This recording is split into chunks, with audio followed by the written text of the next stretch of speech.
I want to talk to Arizona Senator Jeff Flake, who has been a friend of the program.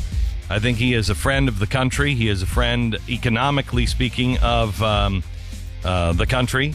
I will tell you I am absolutely 100% puzzled by him now, and that's putting it gently and kindly, but we wanted to get him on the air. He's part of the Gang of Eight, who is, that's Lindsey Graham and John McCain and Chuck Schumer, all trying to figure out how to fix this immigration thing. And Senator Jeff Flake from Arizona is here to explain why this is a good idea. Senator, how are you? Thanks for having me on. You're welcome, sir. First of all, 3 days given to read the 844-page bill before the hearing was held on it. Is that enough time to be able to read this and understand this? Well, this is a hearing. It's not a markup. The first markup won't be for another 3 weeks, or 3 weeks from when the bill was introduced. And so that should give time to read, and that's just a markup in committee. We'll have the markup on the floor probably a month later. So if this was a markup, then I would certainly have a problem with it. But hearings are to learn more about the bill. We've had 3 hearings now. We'll likely have more. I think we've had 21 witnesses. And this will be go through regular order in both the Senate and the House. I saw your quote last week where you said, "Nothing focuses the mind like a bad election. And so for a variety of reasons, it's time." Right. Is this being pursued by political reasons or for security reasons? Well, keep in mind, I've been pushing for immigration reform during my entire 12 years in the House of Representatives. So this is not, I'm not a Johnny-come-lately on this issue just because of an election. I think that this makes good policy sense, and what makes good policy sense usually makes good political sense as well. How does it make good policy sense to forgive everybody their illegal activity for however long they've been here and to put them on this path to citizenship? I think many Americans are extremely confused by this, and every time I hear the words comprehensive immigration reform, it makes my skin crawl, because I know what that means.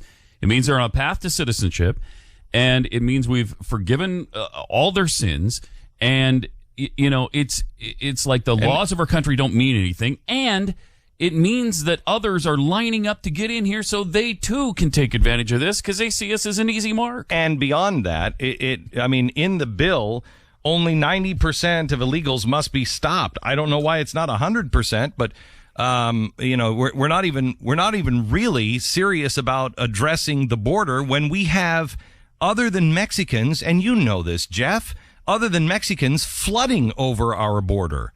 I mean, this is the border situation is so out of control, and we're sitting here playing footsie with Chuck Schumer and Lindsey Graham and John McCain. Don't forget Marco Rubio as well. And that doesn't make me feel better, Jeff. That doesn't make me feel better. Let me just say that I think you've just made the case for the bill. We need to focus on the border. We haven't done that. We're not doing that sufficiently now. And what does this do to do it? What are you doing to focus on securing the border? One, we're spending about $5 billion more on manpower. Oh, okay. Well, we're spending more money. Okay. Well, that's good. No. That's the start. We recognize that we need better and more fencing. We need more manpower. We need more surveillance. What happened to the fencing from 2006? Yeah, what happened to that one? That one has "shall build the fence" in it. What happened to the Duncan Hunter fencing? Yeah, Duncan Hunter said, "Oh, that'll absolutely be built." Glenn, it says "shall build the fence." Well, I said to him at that time, "You're a fool, man. You're a fool. You're in bed with thieves." And he said, "No, Glenn, it says shall. They have to, or they'll all go to jail." And I said, "Duncan, they should all be in jail in the first place." Now, what is it that this one's going to make the fence actually get built? Well, it isn't built now. Like I said, complete. And we do need more fencing. There are certain areas of the border where fencing doesn't make sense, where it makes more sense to have surveillance and put your money in other things rather than a barrier like Jeff, that. I respect you. I know, please, I respect you. Mm-hmm. Do you know that? I do. Okay. I do. I respect you. I like you. I think you have done a great job in Washington. I think you're one of the few that have actually kept your soul while you were there. I respect you. but you are talking to me on this issue like it's like I'm a third grader. Like I don't understand that we do need to do something on the border. I get it, but I don't think you're addressing any of the concerns that people have that have been that have. I don't want people living in the shadows. I know the situation with our farmers. I know the situation with America. America is so fat and lazy, our kids won't even do anything. And so who's going to take the jobs? I understand that. I understand the good people coming across the border just to improve their lives. I get all of that stuff. But could you please, without doing Washington doublespeak that sounds exactly like John McCain from 1987, tell me how we're actually going to deal with this, why you would believe that Chuck Schumer and Lindsey Graham and all of these guys actually are going to do anything this time. Well, it's more than just the border in terms of enforcement. We'll finally have mandatory E-Verify across the country for every employer. That's the so-called second border. If people can't work here, fewer will come to live here.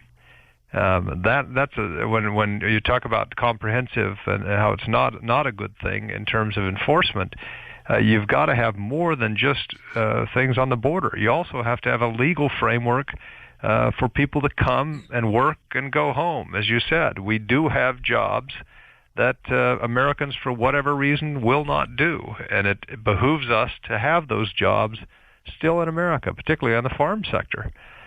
So we'll have a legal framework for people to come and return home. You combine that with employer enforcement and finally being able to determine if a Social Security number is not just valid but is used by 12 other people around the country at the same time. That's improvement. Okay, that's a good thing. All right. Well, it was. I was told the Patriot Act was too. So tell me exactly how. You know, I understand we have legal framework. Well, we have legal framework through the Patriot Act to make sure that if somebody's overstaying their visa, they also are taken out. And that doesn't happen anymore because we had a couple of towers just down the street here in New York go down. A lot of Americans don't seem to remember that. In fact, a lot of New Yorkers don't seem to remember that. And now we have these clowns in Boston. The Secretary, the Homeland Security, Janet Napolitano, is criminal. She's saying that, oh, well, we didn't know. And then all of a sudden, well, we did know. We were warned by the Russians. She said herself that they were pinged. We have all kinds of visa restrictions. The Saudi Arabian that we're reporting on, nobody else will because it's a conspiracy theory. Jeff, you know, well, maybe you don't know. We have multiple sources on this, very high-ranking government officials. Nobody will take it seriously, and I can tell you why, because the government is dirty on this one. This guy came in on a special visa. They never even vetted him. They didn't even know where he was. He already had an event file on him. So please, don't tell me that, well, we have E-Verify. We've also fixed the visa problem, and we have 15,000 people from hostile Muslim countries who are on student visas right now that haven't shown up to their schools. So how are you going to enforce this? That's exactly it. 40% of those who are here illegally now didn't sneak across the border. They came on a student visa, vacation visa, tourist visa, and we have the laws in place and have overstayed. And we have it's illegal the laws now. in place. We have the laws in place. We don't have an entry and exit system. We know when they enter. We just don't know if or when they leave. That's a problem. That's a huge problem that we have. And until we have an entry-exit system that works, we're going to have this problem. That is provided for in the bill, and funding is provided to bring it about. So it is. I'm not saying that any system is going to be perfect. You're always going to have people sneak across the border or overstay visas. But we've got to have an entry-exit system that works. That's what we're trying to do with this bill. Senator, I mean, this is an issue because I think you bring up some things that would be really good in this bill, but that's the issue with comprehensive reform when you're doing this Gang of Eight type of stuff. You're giving up other things as well. And I think the American people, this audience, look at this bill and they say, all right, people keep talking about amnesty. And, you know, there's this path to citizenship, but those are two separate things. Amnesty deals with whether you get punished for something that you did that was wrong. And in this bill, it seems as if people who came here illegally, against the law, came here into our country and decided they just wanted to work here for some reason, they get the slate wiped clean. They might have to do some things to eventually become a citizen. They might have to register and eventually learn the language and answer all these questions to become a citizen. But what they did wrong, they do not get punished for. That is amnesty, is it not? No, amnesty is an unconditional pardon for a breach of law. This is not an unconditional pardon. But they're getting what they wanted. They came here to work, and they get to continue doing exactly what they came here to do. Well, those who are here illegally and wish to stay will first pay a fine. Then how are you going to get them to pay a fine, Jeff? How? No, seriously, when they come they're not going to register. No, they did the same thing in 1986. Nobody paid the fine. No, yes. If you're here, if you want to have RPI status and come out of the shadows and work, then you have to pay the fine in order to get RPI status. That's the bottom line. So if you're unwilling to do that, then you can't get on this path. But then we still have the same problem. It's a long and arduous path. It really is.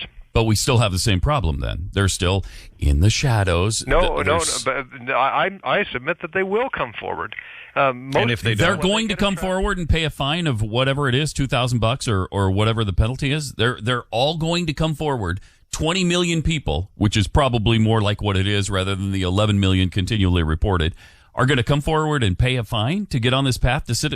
Most of them don't even want to be citizens. Well, I believe that they will come forward if they want to get on this path, and I think the vast majority of them will. Okay, so what do you do if that's... Take the flip side of that, if you say they won't come forward, then what are we to do now? Why is the situation today, which is de facto amnesty, better than trying something like this? Here's the thing, Jeff.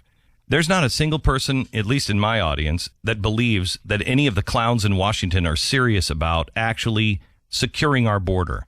I don't know if the people in Washington, it really dawned on them that we had a few people had their legs and their hands and their arms blown off a couple of weeks ago, and our borders are just as bad, and our visa system is just as bad as it was after 9/11. After how many billions of dollars have we spent to fix it? And they're not serious about it. So there's a few of us out here that don't believe anybody in Washington is actually serious about fixing our borders, and it has nothing to do with Mexicans. It has nothing to do with seal the northern border too.